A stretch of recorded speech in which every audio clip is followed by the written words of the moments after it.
This program is brought to you by Ignite TV. Now you're in command. Visit Rogers.com for more details.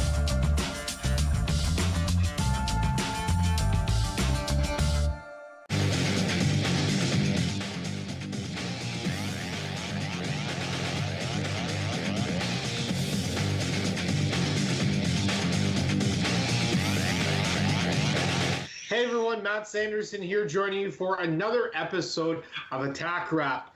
And with me today, we have the head coach of the Owen Sound Attack, Alan Letang. Alan, thanks for joining us here today. Appreciate it. No problem. My pleasure. All right, so before we get kind of into hockey talk, let's go and chat a little bit about how things have been going for you. How are things been with the family, with all the COVID-19 stuff? Are you keeping socially distant and staying safe?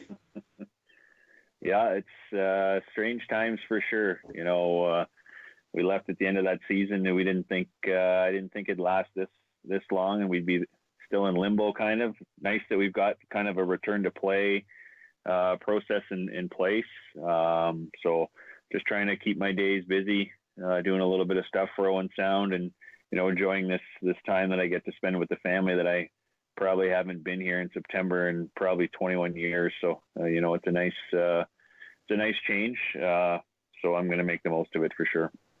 Absolutely, Aiden. Or absolutely, Alan. And one of the things is, I know you had to make that tough announcement to the team in March. From a coach's point of view, when you heard of kind of everything that broke down and it started in the NBA and then kind of trickled down from there, what's kind of going in your head that you're saying, you know what, I'm going to have to tell this team that we may not play again this season? Yeah, I mean, it was a strange time, like unprecedented for sure. We didn't have a whole lot of information. No one really knew kind of what the process was. So it was, you know, Dr. Bob came in, Digger came up. We had a little bit of a meeting, talking about kind of the situation, what was going forward, how we were going to progress. You know, everyone thought it might've been a week to 2 weeks and it would potentially blow over and maybe we'd come back. Maybe it would be a month and we'd come back. No one really kind of knew or had any kind of outlook as to how things were going. And here we are in, you know, September and, you know, we finally got a return to play process for December, and hopefully we can meet that deadline and, you know, get back to some hockey. So, you know, pretty surreal for the kids. I'm sure, you know, overages last year, tough way to end their 4 years in junior, tough way to end their last season. You know, you've got kids now that are going into their overage year. You've got young kids coming in that, you know, are unsure if they're going to experience an OHL training camp. You've got guys that are unsure. So a lot of uncertainty. So it's real important that we keep our communication open and just kind of keep the kids informed as much as we can. What did you as a coaching staff say to your overagers in the sense of they weren't able to finish out the season the way that they wanted to? And I know definitely for overagers, especially as passionate as they were on this attack team, that must have been tough. Yeah, real tough. You know, they're looking at their career and, you know, it comes to an end. They don't get to experience a playoff run and, you know, it's kind of cut short. They don't get to experience that final day where you appreciate them in front of the fans and everything like that. So, you know, I'm sure they felt they were a little bit robbed of that experience and they're good guys. They got lots of character. So I know they're pushing forward and I'm glad to see they're all going to land on their feet and find spots with, you know, Struddy and Lizy signing pro contracts and then, you know, Philly moving on to university and stuff. So they'll be fine that way. It's just nice to, you know, have that recognition as you finish up your season. So I was jokingly saying we chatted with Dale DeGray last week and I said, so I guess technically the streak of the attack making the playoffs is still technically intact with an asterisk, seeing as you guys were in a playoff spot at the time. Yeah, for sure. It's one of those things where, you know, you're pretty proud of that streak that's going on, and I guess if you're going to look back at the standings, you still see an X beside our name. So it's, if you want to do the quotations or the asterisks, it's technically, a playoff spot. And we went into that season knowing, or at the end of that season knowing, that if we ever came back, we were going to have a playoff spot. So, kudos to those guys for the way they performed this year. And we had some standout performances for sure. Yeah.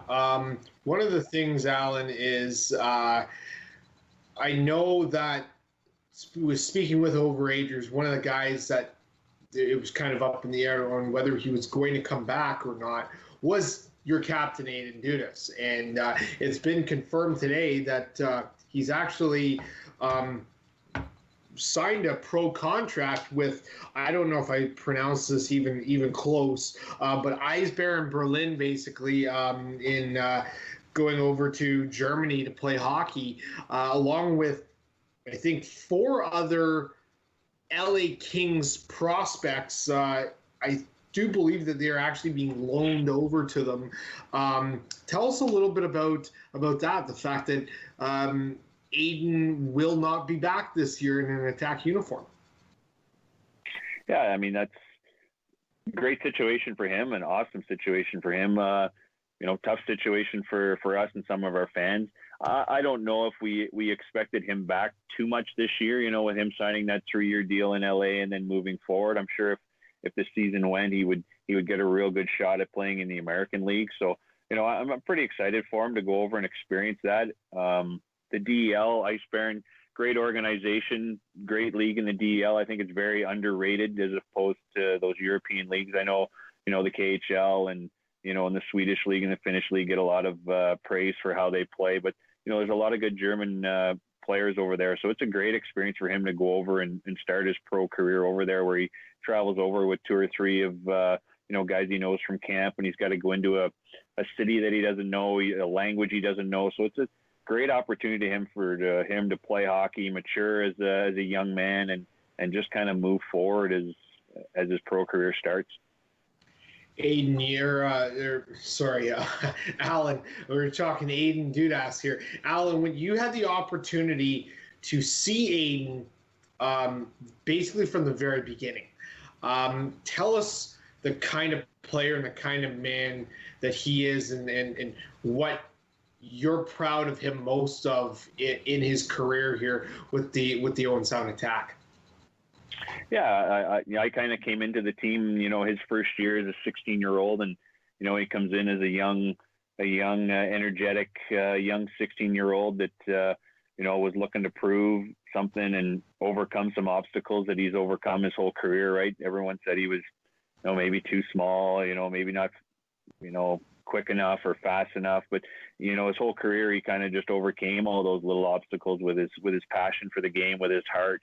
And I just think over the 4 years, and our fans have seen it night in and night out, every time he touches the ice, he brings that energy, he brings that passion. And, he became the heart and soul of our team for those whole 4 years. We went to that playoff his first year as a 16-year-old, and we've got guys like Sanderson and Suzuki and, Jacob Friend, and he still was a little bit of that heartbeat, right? And he just kept continuing. And then last year with him being the captain of our team and going forward and making the World Juniors, just a great experience for him. And it all comes from just his work ethic and his love of the game and his passion for the game. And it's not easy to teach that in kids. I think he's just had it right from when he was a kid.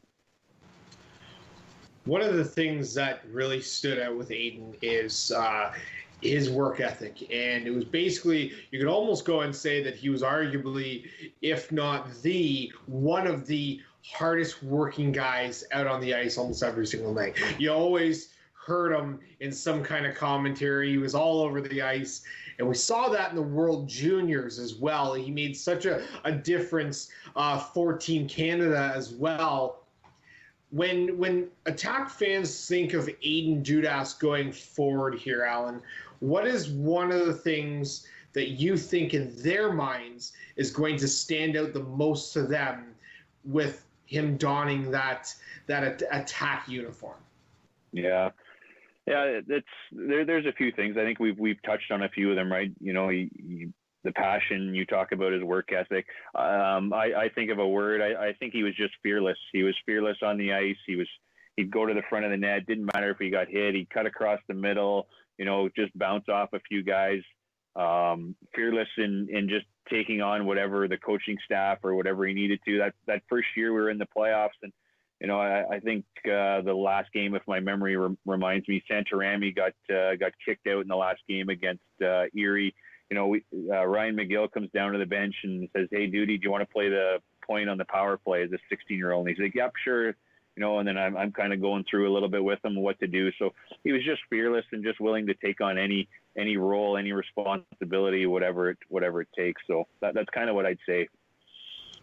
Alan, I don't know how much of the Stanley Cup playoffs you were able to catch this year, but one of the guys that really highlighted things and really impressed was Nick Suzuki. Obviously, another kid that you know well, that you were able to experience some time with. Tell us what you saw from Nick this year that really impressed you the most in the NHL. Yeah, I mean, just his smarts on the ice, right? We all saw it when he was playing junior, how he'd think his way around the ice, and he always seemed to be 2-3 steps ahead of guys. We all know his skill level. We all know he can shoot the puck. We all know he's a lot quicker than he kind of appears on the ice. But it's just he's out there thinking the game, and he's always in the right position, and he's always studying, and he's always learning. So, you go back over, and if he's absorbing everything from those veteran players he has in Montreal and takes the coach's advice into account, and then he takes that step forward, he gets a little bit more confidence, and he gets a little bit more opportunities to play and gets a little bit more space. And then as the season goes on, he finds ways to create more space because he's always thinking, because he's always studying the game. So, it's great to see. It was great to see. Me and Ryan McGill said he was one of the smartest players in the league when we had him, and he proved it night in and night out. And just for him to have that coming out party in the playoffs, when Montreal doesn't even, similar to our situation where they're not even expected to make the playoffs, and then because of the COVID and because of the new rules, he gets that opportunity. And what great experience for a young team and for him moving forward. So, I look forward to, and I'm going to enjoy watching his career for sure. Alan, he actually made the rookie all-star team. It was labeled today that he was one of the guys for the 2019-2020 season to make that. Does that kind of go alongside of what you were saying in the sense of, I think the NHL is just on the brink of seeing what Nick Suzuki can bring forward to the table here? Yeah, I think so. I think every year everyone talks about it, how the NHL is starting to become a young man's league, right? You see all the superstars of the McDavids and those young kids that are coming in now and having success early, especially having success in junior. So it just goes to show how great our league is for development. How much we can push our guys and develop guys. It goes for the guys' work ethic, the skills coaches that they work with night in and night out, day in and day out in the off season. And it's just a matter of when you get your opportunity or when you get there. So, some people hit the ground running. Some people take a month or two to kind of figure things out. And, Nick had a good start. He got an opportunity to go to Montreal and play. Maybe things are a little bit different if he stays in Vegas with an older veteran team. So, things happen for a reason, and he's taken advantage of his opportunity. Let's touch a little bit back on the season that did come up short. You guys were kind of clawing and fighting all the way through. You're bouncing between about the 6th and the 8th playoff spot, all throughout the season. And it was almost getting to a point where you guys were picking up steam, where you guys were making noise and getting ready to go into the playoffs and maybe surprise somebody. What was the biggest thing for you that stood out for how well your team did up until the point of shutdown? Yeah, I think I bet you if you asked any team that was going to make the playoffs that they were going to surprise someone. But you know what? I really thought that we were capable of playing some playoff hockey. I think one of the things I was most proud in is I think we were top 4 in the league in goals against, and we knew at the start of the year that it was going to be a full season work in progress to commit guys to play to play well in the D zone and be able to shut down some of the top teams. Moving forward, with our D core, with Matt Guzda playing well on D or in goal, Nick Chenard being able to come in and play those games. I think that work in progress, and I think at the end of the season, I took that goals against average as to heart, because that was what we started out wanting, going into the season. Hey, we're going to make this team hard to play against on a Wednesday night in Owen Sound, hard to play against on a Saturday, hard to play against on the road. Things that you need in the playoffs. We had a bigger D-core, the Mark Woolies, the Chiberkoffs, Perry. Those guys were going to make it tough on guys, and we've seen those playoffs this year, right? Those heavy teams, those teams that are committed to their identity, can have some success. Well, going into this season, tentatively, if things, fingers crossed, do go the way that we're potentially anticipating here, where there is a go to the season and whatnot, it's going to be a lot of hockey, Alan. You're talking basically 7 months worth of hockey into 5 months. I know there's planning to be a little bit of a training camp, but what kind of goes into the mindset and the preparation for you as a coaching staff in regards to kind of a condensed season, but only really shaving off 4 games here?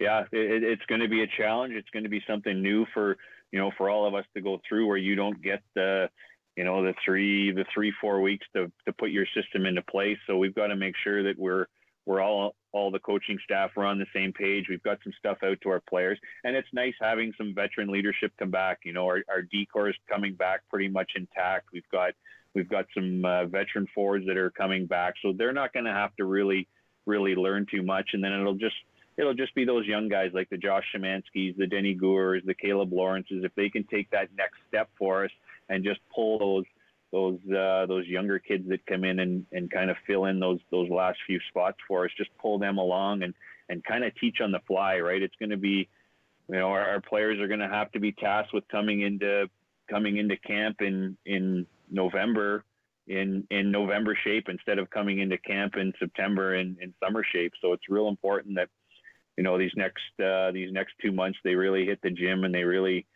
get on their conditioning and their skills coaches to have them game prep, because we can't come in and take 3-4 weeks or 10 games into the season to get our feet under us. We need to come in and get a real good hot start and be ready to go.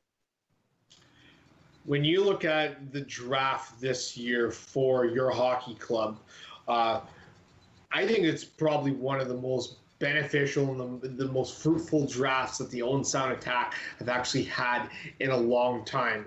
Are you excited for this young rookie core stepping in? It seems like, Alan, there's definitely a lot of talent that could really stand out here.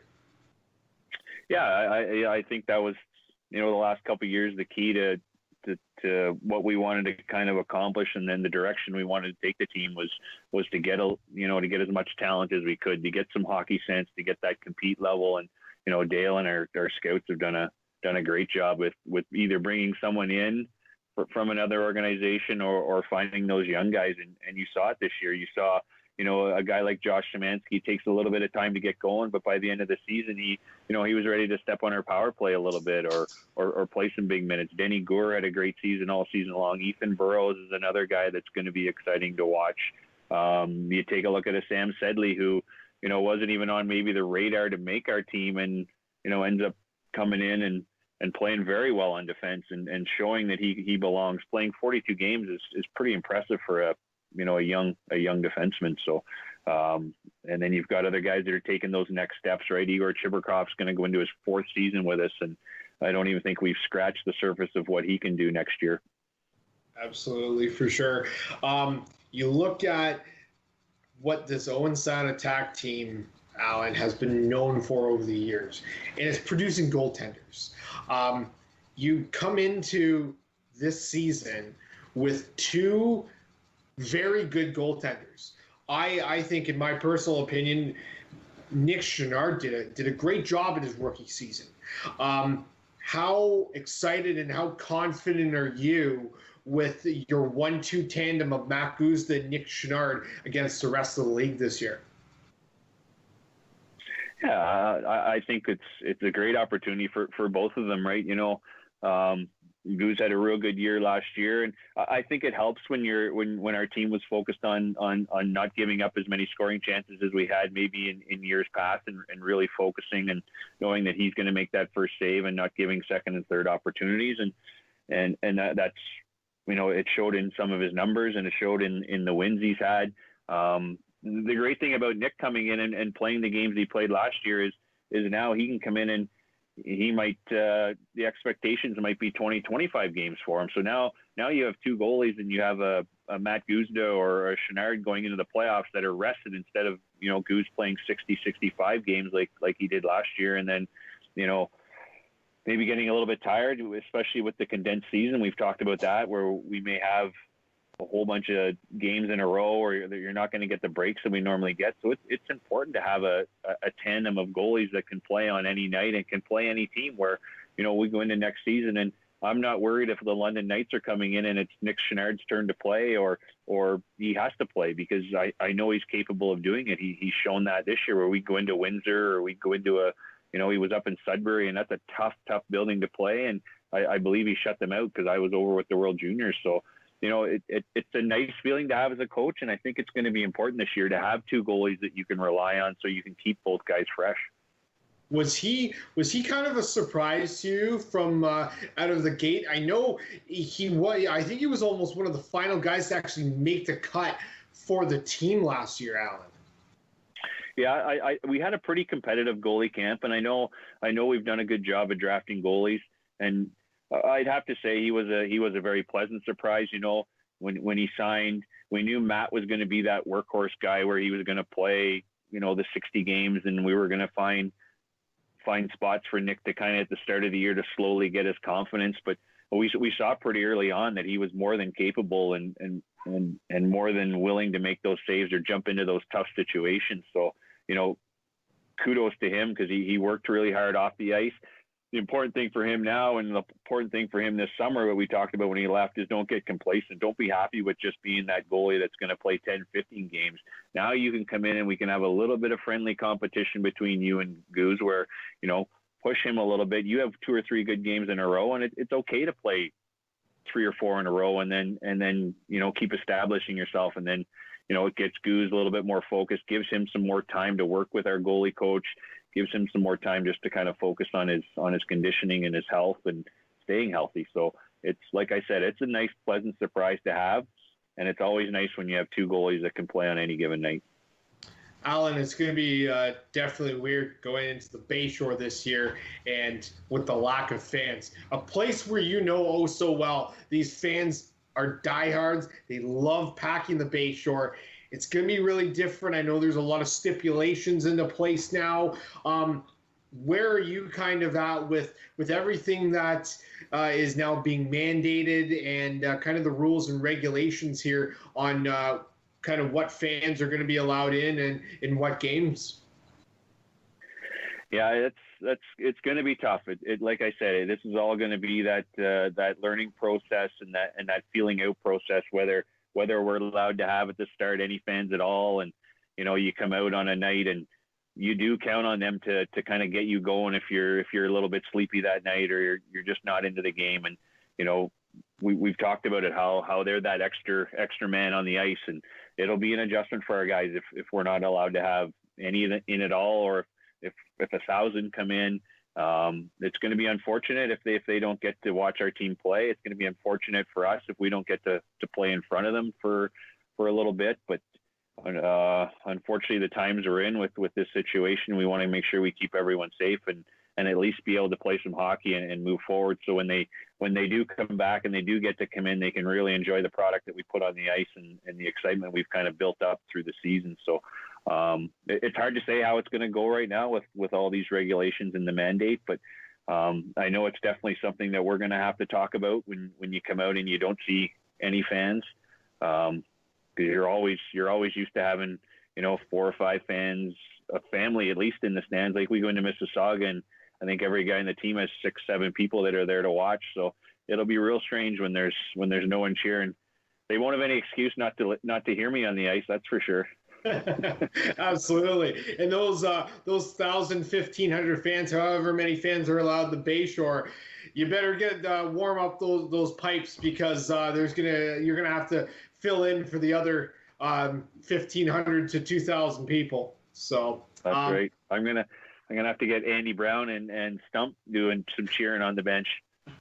Absolutely, for sure. Alan, before we go here, only a couple minutes left. What have you kind of been doing with the family here? Are you a golfer? Have you been able to kind of get golfing or doing a little bit of other stuff, exercising here? Yeah, I've been staying busy. I've been at the gym I've had a trainer for the last 20 years that when I played that I still hang out with and train. So I've been trying to keep the so-called coach's body away as long as I can. But I've enjoyed some golf in the fall. I usually don't get to golf very much in the fall. My son started university this year. He's going into the firefighter program, so it's a great opportunity for me to be around. Obviously my daughter's in high school, so it's just really nice to be around at this time of the year. I can close our pool down so my wife doesn't have to worry about that. I can make sure the yard's taken care of. I've got a few projects that I can get done before I leave and get things kind of sewn up for the winter, because I'm sure once we get back into it and we get going, there'll be a little less time this year for me to sneak back to Sarnia and then kind of see them. So I'm going to soak it all up these last month and a half and enjoy it. But I do miss being at the rink. I do miss my staff. I miss all the guys. I miss being around the kids. As much as I do enjoy being at home, it's still, you still want to get to work, and I still want to start working with these young kids and getting this team going. Absolutely. Before you go here, Alan, is there maybe a couple words that you want to say to the Attack faithful that are going to be tuning in and seeing this? Yeah, just stay safe, and I hope to see them sooner than later for sure. Hopefully we can get this sorted out. If we're all smart about it, we can get this sorted out, and the sooner we get them back in the rink, and the sooner we get them enjoying our product on the ice, like I said, it's going to be a fun year, a fun group of guys, and I miss them as much as I miss the players. Absolutely. All right, Alan. Well, it's been a lot of fun. We really appreciate you joining us. One quick tidbit of information for the fans out there. Last week, we had GM Dale DeGray on the show, and he stressed the fact of they're still looking for billets. I know it's kind of a little bit of a different process this year for some of these players, but if you are interested in being a billet for the Owen Sound Attack, call the Owen Sound Attack box office, or you can also go and reach out to GM Dale DeGray, and they'll give you kind of the steps and the measures to what to look for and what to kind of go through for that. But that is something that the Attack really do need right now. So if you want to lend a helping hand, I'm pretty sure it's definitely going to be something that they're looking forward to. So once again, Alan, thanks for joining us. It was a real pleasure, and I know you're back in Sarnia right now. We encourage you, make sure you soak up what's left with the rest of the family before it's back to the ice. Will do. It's great seeing you. Thanks for having me on.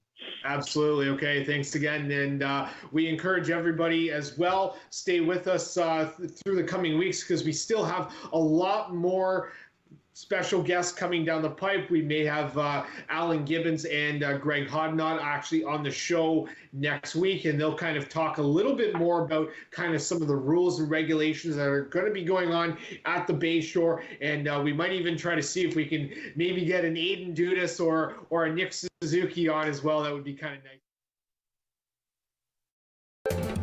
Call the Rogers TV viewer response line, email us, or connect with us on social media.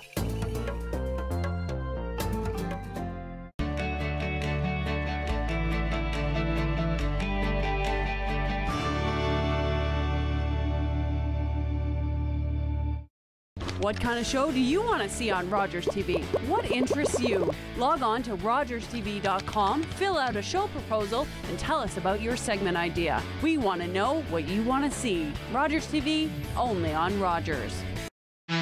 Sports fans know Sundays are for football. That's why you need NFL Sunday tickets. With NFL Sunday Ticket, you'll get every live game every Sunday all season long.